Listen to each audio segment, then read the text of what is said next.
हम अक्सर कहते हैं कि मकान ईंट और पत्थर के बने होते हैं, लेकिन कुछ मकान यादों के बने होते हैं, दर्दनाक यादों के।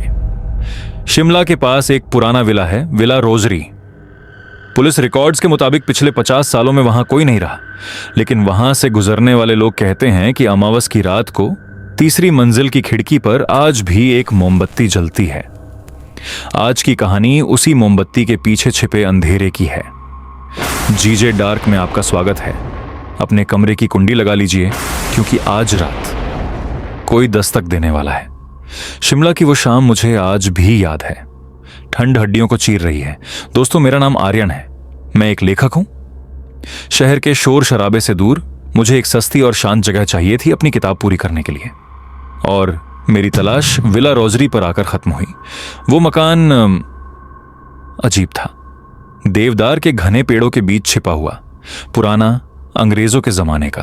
उसकी दीवारों पर काई जमी थी, जैसे वो मकान सांस नहीं ले पा रहा हो। जैसे ही मैंने गेट खोला, सामने एक बूढ़ा आदमी खड़ा था, हाथ में लालटेन, चेहरे पर सफेद दाढ़ी और आंखों में एक अजीब सा खालीपन। वो उस विला के केयर टेकर थे, दीवान साहब। वह बोले, आइए बाबूजी, आइए, आपका ही इंतजार था। इंतजार? लेकिन मैंने तो अभी सुबह ही फोन किया था। यहाँ फोन कम ही आते हैं बाबूजी, और मेहमान तो उससे भी कम। आइए, अंदर आ जाइए, बारिश तेज होने वाली है।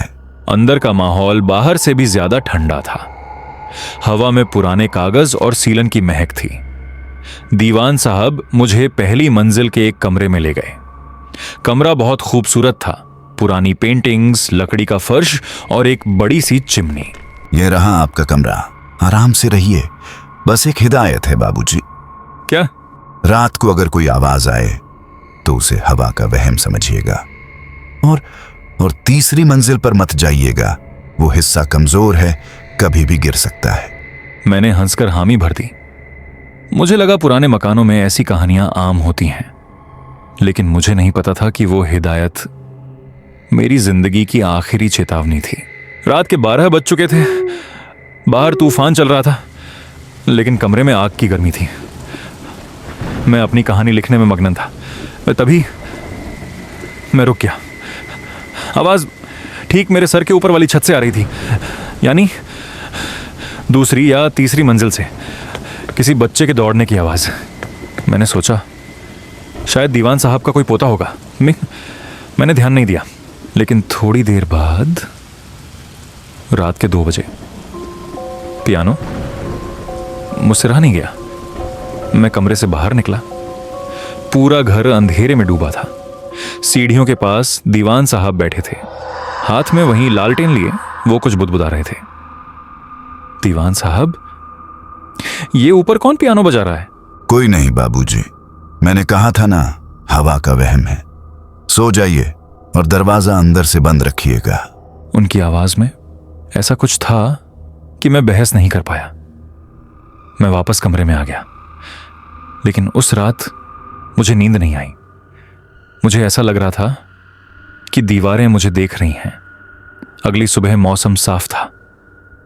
रात का डर धूप में पिघल गया था। मैं घर को एक्सप्लोर करने लगा। लाइब्रेरी में मुझे एक पुरानी डायरी मिली। उस पर साल लिखा था 1975। वो डायरी किसी अंजलि की थी। मैंने पन्ने पलटने शुरू किए। 10 अक्टूबर 1975, आज मेरा जन्मदिन है। पापा ने कहा है कि आज तीसरी मंजिल वाले हॉल में बड़ी पार्टी होगी। मुझे पियानो बजाना बहुत पसंद है।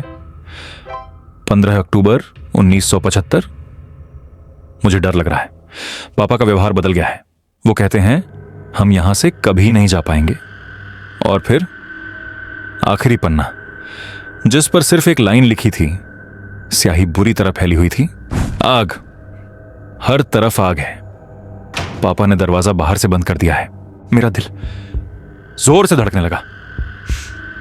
1975। क्या दीवान साहब को इस बारे में पता है?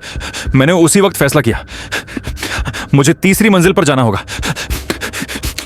देखना होगा कि वहां क्या है। शाम गहरा रही थी। दीवान साहब बाजार गए थे।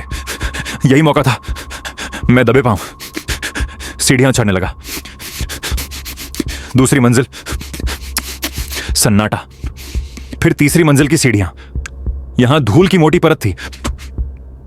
हर कदम पर लकड़ी ऐसे चीख रही थी जैसे मुझे रोकने की कोशिश कर रही हो। सामने एक बड़ा सा दरवाजा था, उस पर ताला नहीं था, बस एक भारी सांकल लगी थी। मैंने सांकल हटाई। अंदर का नजारा देखकर मेरे पैरों तले जमीन खिसक गई।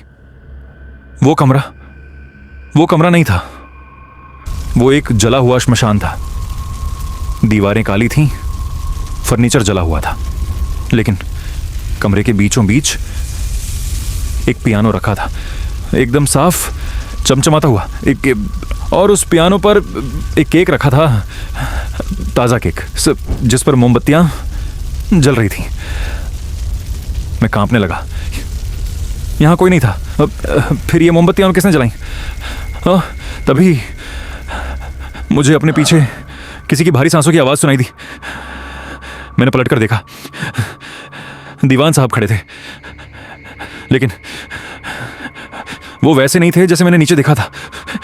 उनका आधा चेहरा जला हुआ था, चमड़ी लटक रही थी, कपड़ों से धुएं की बदबू आ रही थी। मैंने मना किया था बाबूजी, मैंने कहा था ऊपर मत आना। अब आप पार्टी का हिस्सा बन गए हैं। तुम कौन हो? क्या है ये सब? मैं तो बस चौकीदार हूं, उन मेहमानों का जो कभी घर नहीं जा पाए। अचानक पियानो अपने आप बजने लगा, जोर जोर से। कमरे के कोनों से परछाइयां निकलने लगीं। जले हुए लोग, औरतें, बच्चे सब मेरी तरफ बढ़ रहे थे। उनकी आंखों की जगह काले गड्ढे थे। मैं भागना चाहता था, लेकिन दरवाजा गायब हो चुका था। जहां दरवाजा था वहां अब एक दीवार थी। दीवान साहब हंसने लगे। अंजलि को उसका तोहफा मिल गया, एक नया मेहमान, एक नई कहानी। मुझे महसूस हुआ कि मेरे पैर जल रहे हैं। मैंने नीचे देखा, फर्श से आग की लपटें निकल रही थीं। नहीं, मुझे जाने दो, मैं चीखा, लेकिन मेरी आवाज उस पियानो के शोर में दब गई। आखिरी चीज जो मुझे याद है वो दीवान साहब का वो जला हुआ चेहरा और उनकी वो बात। ये विला किराएदार नहीं ढूंढता बाबूजी, ये शिकार ढूंढता है। मैं झटके से उठा।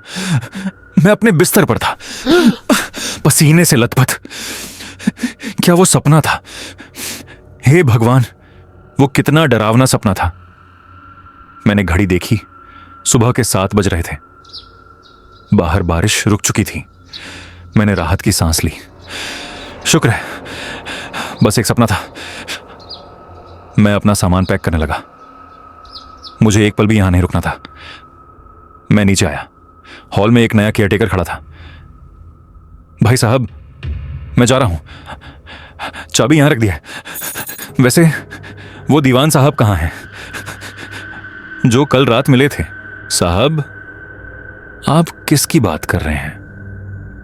इस विला में तो पिछले 20 साल से कोई केयरटेकर नहीं है। मैं तो आज ही आया हूं, मालिक ने भेजा है सफाई के लिए। मेरा दिमाग सन्न रह गया। क्या बकवास कर रहे हो? कल रात वो बूढ़ा आदमी, उसने मुझे कमरा दिया था। कहीं आप इनकी बात तो नहीं कर रहे? उसने दीवार पर लगी एक पुरानी धूल भरी तस्वीर की तरफ इशारा किया। मैंने तस्वीर देखी।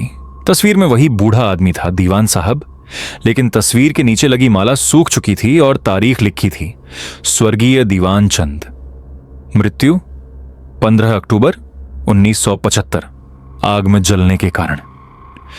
मेरे पैरों से जमीन निकल गई। अगर दीवान साहब 1975 में मर चुके थे तो कल रात मुझे कमरा किसने दिया? और अगर मैं सपना देख रहा था तो मेरी जेब में यह क्या है? मैंने अपनी जैकेट की जेब में हाथ डाला। मेरी उंगलियों में कुछ लगा। मैंने उसे बाहर निकाला। वो एक मोमबत्ती थी, आधी जली हुई, और उससे अभी भी ताजा धुएं की महक आ रही थी। पुलिस को आर्यन का सामान विला रोजरी में मिला। उसकी गाड़ी बाहर खड़ी थी, उसका लैपटॉप टेबल पर खुला था, लेकिन आर्यन का कोई नामो निशान नहीं था।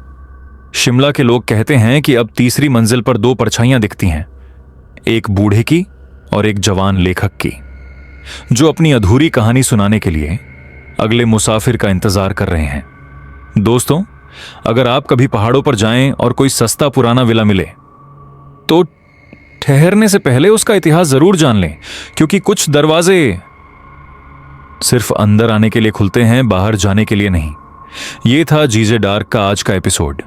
अगर इस कहानी ने आपकी नींद उड़ा दी है तो चैनल को सब्सक्राइब करें और कमेंट में बताएं कि अगला डर आप कौन सा महसूस करना चाहते हैं। शुभ रात्रि।